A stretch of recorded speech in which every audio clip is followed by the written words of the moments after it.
সবাইকে আসসালামু আলাইকুম। আমাদের মাঝে এখন আমাদের ওস্তাদ ছোট্ট একটা গল্প বলবে, আপনারা মনোযোগ দিয়ে শুনবেন। ঠিক है। আসসালামু আলাইকুম। এক দেশে আসিল বাদশাহ আটকুর, নাম হয়েছে আকবর। আচ্ছা, থাকলে পরে তো উনি বিয়া করেই বউরে মাইরালা, বিয়া করেই বউরে শলিক দিয়ে। তখন ওই বাদশাহ অর্ডার দিল উজিরকে, উজির তুমি দেশে ডুল পুরাই দাও, আমি বিবাহ করব।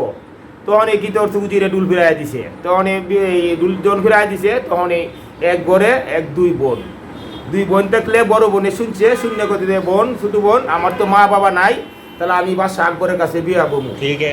ছোট বোনে বলে না, বোন বাদশাহ আকবরের কাছে বিয়ে বলে তো বাদশাহ আকবরে সকালে উঠতেই শলিক দিবে, তিন কথার প্রশ্ন না করতে পারলে বাদশাহ উঠতেই শলিক দিবে না, শলিক দিলেও তারপর তো আমি বিবাহ বইয়াম। তো বর পরে তো বোনের কথা হইলো, এই যদি আমি বিবাহ বই তাহলে তুমি আমার সঙ্গে যাইবা, গিয়ে ঘরের দরে বসে থাকবা। তারপরে ঘরে দরে বসে থেকে বোনের শিখাইতেছে, ঘরে দরে বসে থেকে তুমি কান্দাকুটি করবা। আমি যখন বাসুর ঘরে বাসার সাথে শুয়ে থাকবো, তুমি এই ঘরের দরে বসা তুমি কান্দাকুটি করবা। তখন আমি বলবো বোন তুই ঘরে না, এই যখন কান্দাকুটি করবা তখন এই বাসা বিরক্ত হইয়া যদি বাসা কিছু বলে, তারপরে তো মনে করো আমি কিছু বললে তুমি আমার কথা মতো কাজ করবা। কাজ করলে ঘরে গিয়ে তুমি যাইলা, ঘরে গিয়ে তুমি শুইলা, শুইলে তুমি বলবা বড় হবা তুমি একটা কিচ্ছকো, কিচ্ছকো বারবার তুমি কইতেই থাকবা, কইতেই থাকবা। তখন বাসা বিরক্ত হইয়া যে কোনো কথা বলে, তারপরে তো মনে করেন যে আমি কথা শুরু করবো। তো ইনশাআল্লাহ তো কত হইলো বিবাহ, শর্ট করে বলতেছি বিবাহ হয়ে গেছে গা। হয়ে গেলে পরে যে বোন ছোট বোন সাথে গেল, সাথে গিয়ে আবার এই বাসুর গরু ওই বোনের লইয়া শুইল। ছোট বোন আবার আরেক ঘরে শুইছিল, রাত্রে উঠতে গিয়ে আবার ঘরে দৌড় বসে আবার কান্দাহুটি করতেছে, মানে বোনের দ্বারা শুইব। এখন যেমন এই কান্দাহুটি শুরু করছে, তখন বাদশা কি করছে, বিরক্ত হইয়া, বাদশা তো কথাবার্তা বেশি শুনতে পারে না, বাদশা এই মানুষ, তখন বিরক্ত হইয়া সে বলতেছে আরে তারে ঘরে নিয়ে আসো। তখন গয়ে তারে কি করছে, দরজা খুললে ঘরে নিয়ে দিছে। এখানে আরেকটা কথা হইলো, বাসার প্রশ্ন তিন কথা, প্রশ্ন যদি না ভাঙাইতে পারে তাহলে তো আবার শলিক দিব, এই কথা তো রয়ে গেছে। আচ্ছা, তখন ঘরে নিছে, ঘরে নিয়ে তখন কইতেছে ঘরে নিয়ে শোয়াইছে। কোন দিক দিয়ে শুইব, আমি একদিক দিয়ে শুইলে একদিক দিয়ে শুইছে, শুয়ে বলতেছে বড় হবা একটা কিচ্ছকো। তখন বারবারই বলতেছে। তখন বাদশা কি করছে, বিরক্ত হইয়া সে বলতেছে আরে কৌ না একটা দিচ্ছে। প্রথম বলছে তিন কথা, মনে হয় তিন কথা বাদশারে যদি কইতে পারে তাহলে বাদশাহ শৈলিক দিব না, আর তিন কথা না কইতে বললে তারে শৈলিক দিব। তো প্রথমেই যখন মেয়ে যখন কাঁদতেছে, তারা যখন বাদশাহ বলছে তারে ঘরে নিয়ে আসো, তখন বাদশাহ বিরক্ত হয়ে এক কথা বলে লাইছে। তারপরে ঘরে আসছে, ঘরে শুয়ে রইছে, শুয়ে থেকে যখন বোনেরে বলতেছে একটা কিচ্ছকর, তাহলে কিচ্ছকর মধ্যে বাদশাহ বিরক্ত হইয়া তখন মনে করুন যে আরেকটা কথা বলে লাইছে, আরে তুমি কিচ্ছে শুরু করো না, বউরে বলছে। তখন দুই কথা হয়ে গেছে না, আরেক কথা বাকি রয়েছে। তখন বড় বোনে কি করছে, কিচ্ছে শুরু করছে। কিরকম কিচ্ছে বলে, এক দেশে আসিল এক এই বাদশাহ আর পাহাড়ে ময়না। তো ময়না যখন আসিল, তখন বাদশাহ যখন বাণিজ্য যাইব 12 বছরের জন্য, তখন এই কার কাছে দেওয়া যাইব। তখন বাদশাহ বলছে না, আমি বাণিজ্যের জন্য যাবো, আমার ময়নারে সবকিছু শিখাইছি, তখন আমার ময়নার কাছে আমি সবকিছু বারবার তো আমি দেওয়া যাবো ময়নার কাছে। তখন কি করছে, ময়নার দ্বারো গেছে, পিঞ্জিরের দ্বারো গেছে, গিয়ে বলতেছে এই ময়না, আমি 12 বছরের জন্য আমি বাণিজ্যে যাবো, হ্যাঁ তুই দেশ কোন যা করা লাগে সবকিছু তুই দেখবে, সবকিছু তুই চালাইবে, আমার সৈন্যমহল যা আছে সবকিছু চালাইবে। তখন ময়না কইছে আচ্ছা ঠিক আছে, আপনার কথা আমি পালন করবো, যান আপনি যান। তখন বাসা কি করছে, চলে গেলে এই দিক দিয়ে ময়না কি করছে, যারা আসছিল উজির মুড়ি যা আসছিল সবারই মনে হচ্ছে কাজ কাম করাইতেছে। তো কিছুদিন যাওয়ার পরেই ময়না একটা অর্ডার দিল, উজির সাহেব এদিকে আসে। তখন উজির সাহেবরা বললো আপনার যারা কাজ কর্ম যারা লোকজন আছে সবারই আপনি লাগাই দেন, এই যে জঙ্গল আছে এই জঙ্গলে মনে করেন যে যা আছে সব এটা পরিষ্কার যখন করছে, কাটতে মাইটে পরিষ্কার করছে, কইতে হাল চাষ করে ধান লাগাই দিছে। এই ময়নার কথা সব কিছু করতেছে, ধান যেমন লাগাই দিছে, এত সুন্দর ধান হইছে বলার বাইরে। তখন কি করছে, ধান পাকলে ময়না করতেছে এই উজির সাহেব এদিকে আসো। তাহলে কি করতে হবে, তুমি আমাকে পিঞ্জিরে থেকে ছাড়ো না, তো পিঞ্জিরে থেকে ছাড়লে তো আপনি আসবেন না, আপনার বাসা কি বলে গেছে, আমি যাই কই তাই আপনি শুনতে হবে।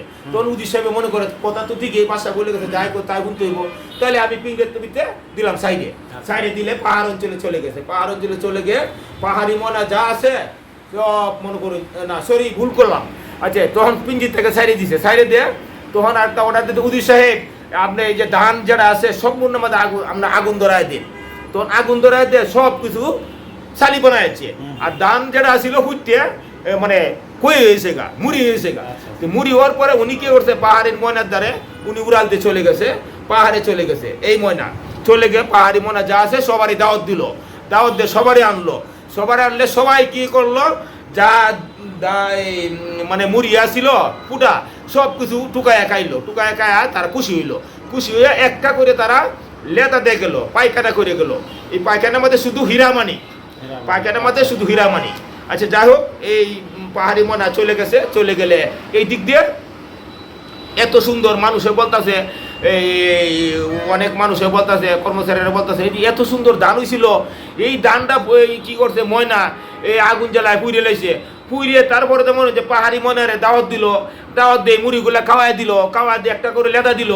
এখন সব কিছু লেদা যা সালিমালি আসিল এখন আমরা অর্ডার দিছে, অর্ডার দিলে যা আসিল এই বাচ্চার গুলার ঘরে সম্পূর্ণ রিজার্ভ করে রাখিয়ে দিছে। রাখিয়ে দিলে তারে প্যাকেট করে ঘুরে রাখছে, সম্পূর্ণ নিয়ে প্যাকেট করে ঘুরে রাখছে। আচ্ছা ঘুরে যখন রাখছে, রাখার পরেই মনে করেন যে এই মুহূর্তে ডঙ্কার মধ্যে বাড়ি দিছে 12 বছর পূর্ণ হয়েছে গা। এই দেখ থেকে রাজা চলে আসলো, চলে আসলে ডঙ্কার বাদ দিল, সবাইকে আগায় আগে উজির মুজিরে আগায় আগে সবাইকে তারা স্বাগতম করে আনলো। আনার পরে বাদশাহ জিজ্ঞাসা কি তোমরা সবাই ভালো আছো? তারা জিজ্ঞাসা হুজুর সবাই তো ভালো আছি। তখন কিছু কাণ্ড ঘটে গেছে। তো উদির সাহেব বলতেছে কিছু কাণ্ড ঘটে গেছে। কি ঘটে গেছে? তখন এই যে পাহাড়ির মনের কথা তো আমরা সবার কথা আমরা তার কথা আমরা চলছি। চলার পত্র সে একটা ভালো কাজ করছিল, প্রথম ভালো কাজ করছিল, তারপরে খারাপ করছে। কিরকম ভালো? এই যে জঙ্গলটা আছে এই জঙ্গলটা আমরা সবার অর্ডার দিছে গাছ গাছালি পরিষ্কার করার লেগে। তখন আমরা পরিষ্কার করছি, পরিষ্কার করে হাল চাষ করছি, হাল চাষ করে আমরা ধান লাগাইছি। এত সুন্দর ধান হয়েছে বলার বাইরে, ধান পাকছে। তখনই কইছে আমার পিঞ্জির ভিতর থেকে ছাড়ো। তো ছাড়ার পরে মনে করুন যে ওই দিছে আগুন জ্বালায় সব পুড়িয়ে লাইছে, পুড়িয়ে শালি বানাইছে। তারপরে তো ওই গেছে পাহাড়ি ময়নারে দাওয়াত দিতে, দাওয়াত দিছে। সবগুলা পাহাড়ি ময়না আসছে, আইসা সব মুড়িগুলা খাইছে। খাওয়া দাওয়া করে সবাই একটা পায়খানা দেখেছে, মানে যে কোনো লেদা দেখেছে। এই ময়নারা দেখলে এইসব লেদা আর শালি পাহাড়ি তো চলে গেছে, লেদা আর শালি যার উমার দে সব কিছু মানে কাটছে, সব কিছু আইনা বাসার গোলা করে আইনে সব কিছু রাখতে দিছে, প্যাকেট করে রেখে দিছে। রাখতে দেওয়ার পরে এখন তো বাসা সব কিছু শুনছে, শুনলে করে দেখছো কারবারটা সালারপুর এত খারাপ করলো আমার পাহাড়ি ময়নাটা। আমি দেখ গেলাম সব কিছু, এখন আমার এত ক্ষতি করলো। দান মারাইছিলি ঠিক আসলে, দান আইন আমার গুলা করে রাখতে, শালি আর তোর ময়নার পায়খানা কেন আমার গুলা করে রাখলে না? সালারপুর আমি আসতেছি। আইসাই কি করছে, পাহাড়ি ময়নারে তাপাতে ফিঙ্গার ভিতর তো ধরছে, ধরে টান্দে বার করে নিয়ে আইসে। নিয়ে আই মনে করেন যে কল্লার ধরছে একটা হাত, আর একটা ধরছে বডির মধ্যে একটা হাত, দৌড়িয়ে টান্দে গলাটা ছিঁড়ে লাইছে। ছিঁড়ার মাত্রই এই যে বাসা আসিল, দুইটা কথা বাকি আছিল, আর একটা কথা বাকি। তখন এই বাসা কইতেছে হ্যাঁ রে কি কাজটা করলো বাসা, কি কাজটা করলো। তখন এই কাজটা করলে যখন ছিঁড়ে লাইছে, পাখি মারি লাইছে বাসা, মাইরে তারপরে দেখেছে এই এত দিহি গুলা করে যায়। তখন এই গুলা করে গিয়ে দেখে এই যখন কাগজগুলা কাবারগুলা সরাইছে, সবাই দেখে খালি হীরা মুক্তা জগ করতেছে। তখন এই বাসা মাথা তাহাতেছে, রে আমি কি করলাম, কি ভুল করলাম, আমি আগে কেন জানলাম না, আগে কেন দেখলাম না। তারপরে আমি পাখির দ্বারা আসতাম, আমি আগে এই ভুল করলাম, বই আমার পাখিটা মারলাম, কি কাজ করলাম, এই ভুল আমি করলাম, আমাকে মাফ করে দিয়ে। কেমন লাগলো আপনাদের গল্প জানাবেন।